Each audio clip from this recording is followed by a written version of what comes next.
Bienvenue dans ce tutoriel Train Controller version 9 où je vais vous montrer comment créer une RAM et une UM avec la version 9. C'est similaire pour la version 8 avec quelques améliorations qui ont été amenées avec la dernière version qui sont assez pratiques.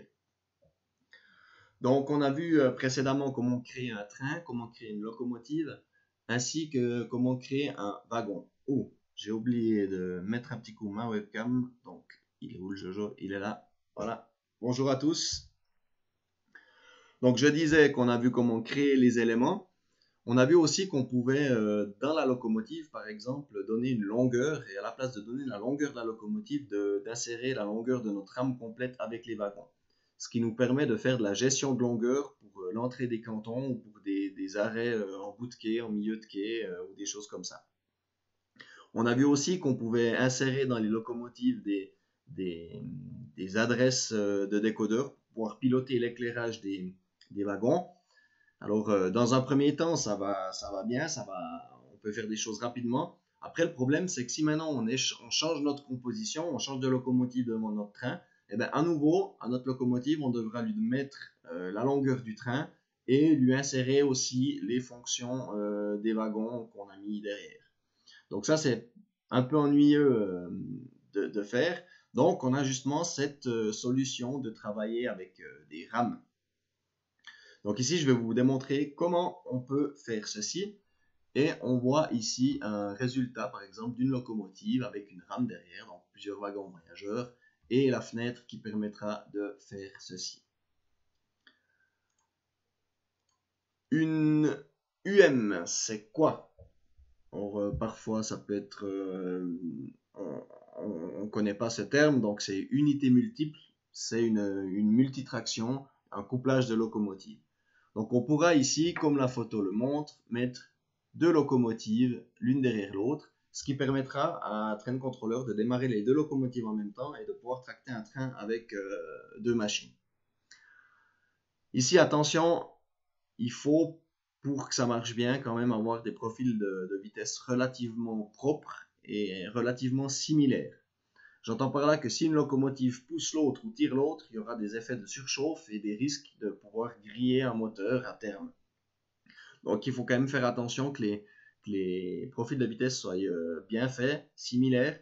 Pour les contrôler, c'est quand même toujours bien de mettre une locomotive une derrière l'autre avec un petit espace et regarder si cet espace évolue trop ou si ça reste toujours la même chose.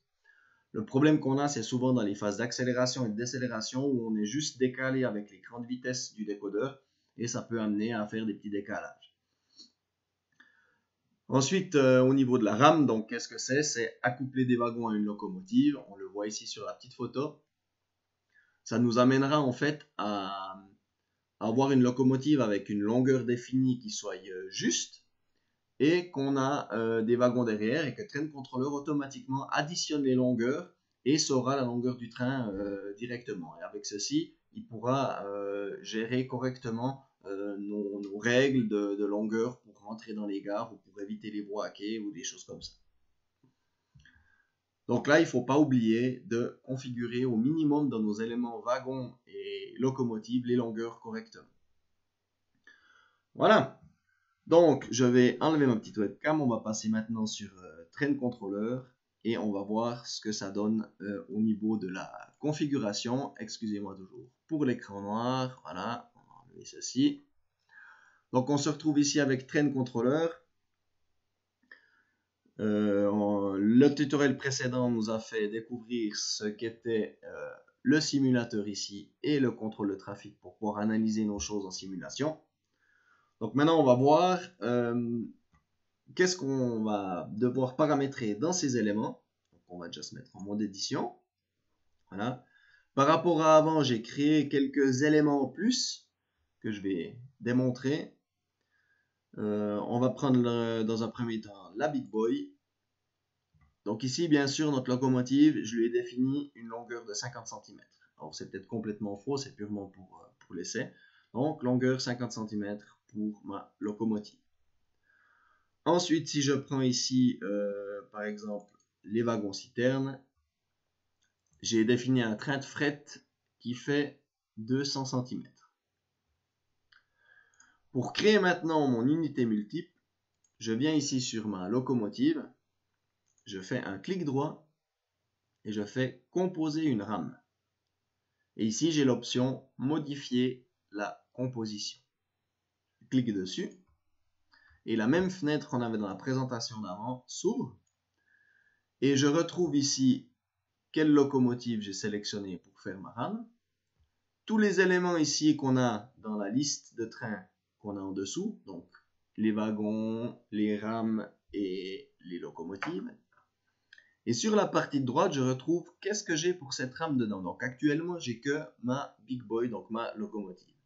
Si je veux ajouter par exemple un train, donc mon train citerne, je sélectionne mon train citerne et je fais ajouter.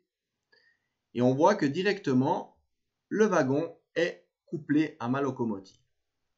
On a quelques options de boutons encore ici en dessous. Qu'est-ce qu'on peut faire avec? On peut inverser la direction, donc ça va simplement inverser la direction du train et mettre les bonnes images dans le bon sens. Je dirais que ce n'est pas hyper important dans un premier temps. On peut ici enlever mon wagon, donc si je clique sur mes wagons citernes que je les enlève, ça renlève les wagons de la locomotive. Si on double-clique, ça fait la même chose que ajouter, donc ça remet les wagons derrière la locomotive. Ce qu'on peut faire aussi, c'est ici changer l'ordre de ma rame. Donc si par exemple ici je mets mes wagons citernes contre le haut, eh bien, on va se retrouver avec les wagons qui sont devant la locomotive. Par exemple pour les UM, si on veut inverser les locomotives ou des choses comme ça. Je remets en bas. Si maintenant j'aimerais ajouter encore des wagons, pas de problème. Je retrouve ma rame. On peut faire enlever la queue. Ça va simplement enlever la dernière partie. Et une dernière petite option qu'on a à disposition, c'est sélectionner un élément et faire séparer. Ça veut dire que ici, c'est comme si on faisait un découplage de locomotive. Parce qu'après, dans Train Controller, on a des artifices qui nous permettent de coupler et découpler des éléments automatiquement. Et ceci va nous permettre, par exemple, de faire, d'arriver sur un canton avec notre rame, de faire ici séparer. Et si maintenant je pars avec ma locomotive, la locomotive va partir et les wagons vont rester sur place. Bien sûr, ce que je veux voir maintenant, c'est faire rouler une rame, une locomotive avec des wagons. Donc je fais joindre. Et j'ai ma rame qui s'affiche également ici dans la liste. Et bien sûr, les éléments qui étaient tout seuls, ma Big Boy et mon train de citerne, eh ben, ne sont plus tout seuls et ils sont ici affichés comme une rame. Si je veux maintenant faire rouler notre rame sur notre réseau, comme on l'a vu dans le tutoriel précédent, on sort du mode édition, on sélectionne notre locomotive ou notre rame comme on le faisait pour une machine normale, on vient la placer sur notre réseau, on vient lui dire qu'il y a une locomotive ici, je démarre mon simulateur et en pressant mon bouton qui va démarrer mon trajet boucle, la locomotive va démarrer. Donc on le voit ici, notre locomotive démarre. Si je viens maintenant dessus, avec ma souris dessus la locomotive, on a une petite fenêtre qui s'affiche avec des informations. Et on verra ici qu'on a la vitesse maximum en avant, maximum en arrière de ma rame. Ça implique que si par exemple on a défini la vitesse maximum d'un wagon qui serait 60 km/h, c'est cette vitesse qui va être affichée au maximum pour la rame. Donc on va toujours prendre la vitesse minimum qu'on a dans notre rame de tous nos éléments pour que ça donne la vitesse du train. Ce qu'on a aussi de très intéressant ici qu'on voit, c'est qu'on a la longueur totale de notre rame qui est ici de 250 cm. Donc ça c'est bien juste, hein. On avait une locomotive de 50 cm, une rame de 200. On a une longueur de 250 cm, donc 2,50 m. Donc avec ceci, Train Controller connaît maintenant la longueur de notre rame et en fonction de ça, il pourra gérer les règles qu'on aura mis dans nos trajets.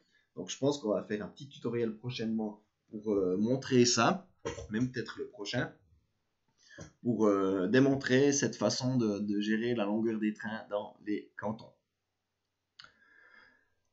Donc je vais arrêter ici ma locomotive, elle va s'arrêter toute seule parce qu'elle a effectué ses 2 tours.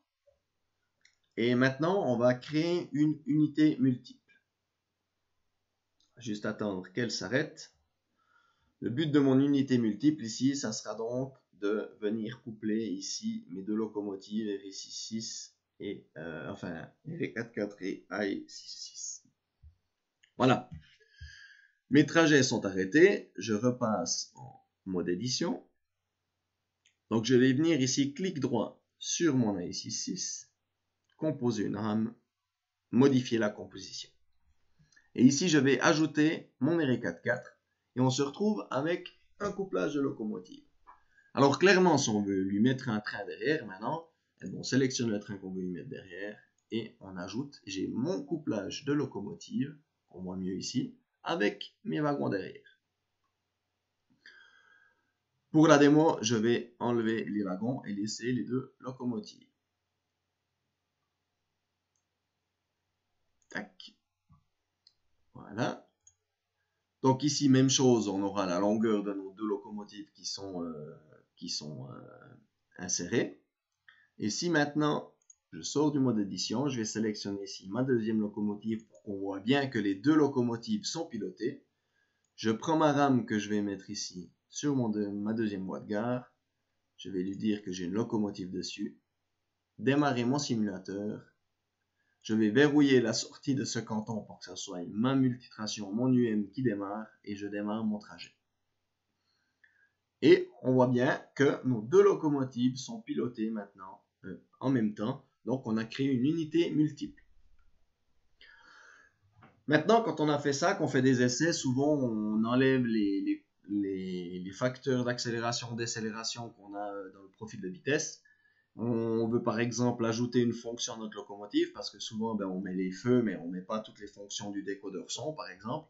Et maintenant j'aimerais les rajouter. Le problème c'est que dans la version 8, on devait découpler les locomotives pour accéder à l'élément lui-même pour aller le modifier. Ce qui est très très bien fait dans la version 9, si j'arrête tous mes trajets ici, c'est que maintenant, si je me mets en mode édition, je ne suis pas obligé de découpler ma locomotive puis qu'elle part tout au fond de la liste. Je peux venir double-cliquer sur ma locomotive et ouvrir la configuration et venir par exemple ici lui ajouter une nouvelle fonction, comme on l'a déjà vu. Donc ça c'est vraiment un petit truc très très pratique.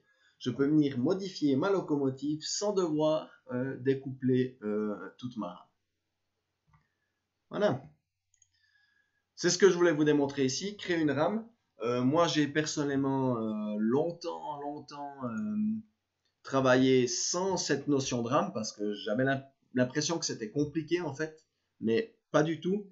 Et ça facilite énormément les choses pour faire de la gestion de longueur dans les cantons. Donc, je conseille d'utiliser ça. C'est vraiment quelque chose de très pratique et qui amène vraiment un plus au jeu.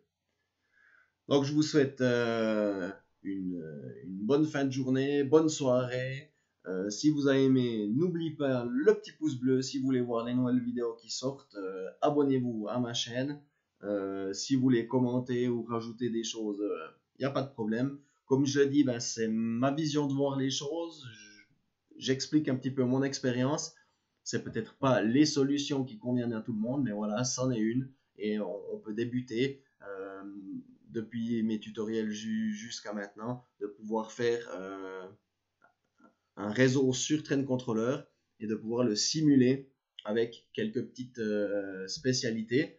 Les prochains tutoriels, je pense que ça sera des choses où on va aller un peu plus dans les règles des éléments pour pouvoir s'amuser à faire arrêter des trains à différents endroits ou interdire des passages dans différents cantons. Donc je vais ajouter un petit peu des éléments sur mon petit réseau de tests, de démonstration, et on va voir ce que ça va donner. Voilà, je vous souhaite encore une fois, comme j'ai dit avant, une bonne journée, une bonne soirée, et bye bye!